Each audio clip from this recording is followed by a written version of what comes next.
కాకినాడలో రేషన్ బియ్యం షిప్ ను సీజ్ చేయాలని డిప్యూటీ సీఎం పవన్ కళ్యాణ్ ఆదేశాలిచ్చారు.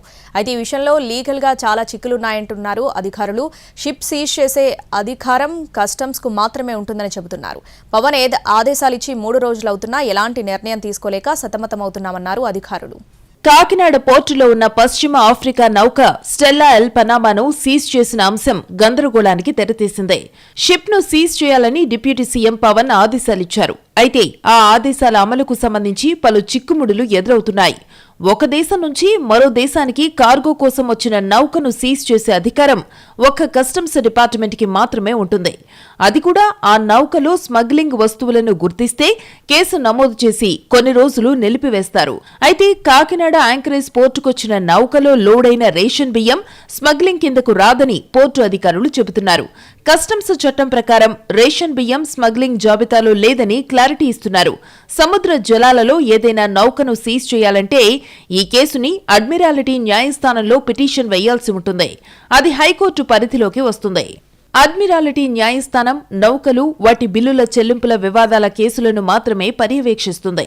కానీ రేషన్ బియ్యం ఎగుమతి చేస్తుందనే కంప్లైంట్ను యాక్సెప్ట్ చేస్తుందా లేదా అనేది కూడా తెలియదు. దీనికి సంబంధించి ఎలా ముందుకెళ్లాలో కూడా తెలియని పరిస్థితి అధికారులది. గతంలో ఎప్పుడూ ఇటువంటి పరిణామాలు ఎదురు కాలేదని చెబుతున్నారు అధికారులు. అంతేకాదు ఇంతవరకు దేశంలోని ఏ న్యాయస్థానంలోనూ ఇటువంటి కేసు నమోదు కాలేదు. అయితే బియ్యం వ్యవహారం సివిల్ సప్లై డిపార్ట్మెంట్ పరిధిలోనిది కాబట్టి ఆ శాఖ మాత్రమే షిప్ ను సీజ్ చేయడానికి కోర్టుకు వెళ్లాల్సి ఉంటుంది. నౌకను సీజ్ చేయాలంటే ముందుగా కస్టమ్స్ పోర్టు అధికారులకు నోటీసులు ఇవ్వాల్సి ఉంటుంది. బియ్యం కేసు స్మగ్లింగ్ లోకి రాదు కాబట్టి దీనిని కస్టమ్స్ రిజెక్ట్ చేసే ఛాన్స్ ఉంది. షిప్ ను తాత్కాలికంగా ఆపగలిగే అవకాశమున్నా నో డ్యూ సర్టిఫికెట్ ఇవ్వకుండా చూడాలని యాంకరేజ్ పోర్టు అధికారులు భావిస్తున్నారు. Pawan Kalyan seize the ship అని ఆదేశాలిచ్చారు. అయితే అవి టెక్నికల్ గా ఎలా అమలు చేయాలో అర్థం కాని పరిస్థితి వచ్చింది.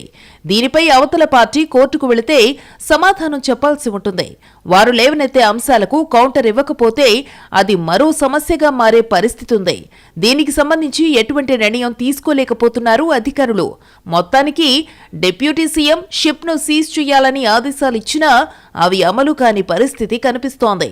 ఏమాత్రం తేడా వచ్చినా మొత్తంగా ఇబ్బందవుతుందని అధికారులు ఆచితూచి స్పందిస్తున్నారు. టెక్నికల్ గా లేనిపోని సమస్యలు ఉత్పన్నమవుతాయని భావిస్తున్నారు అధికారులు.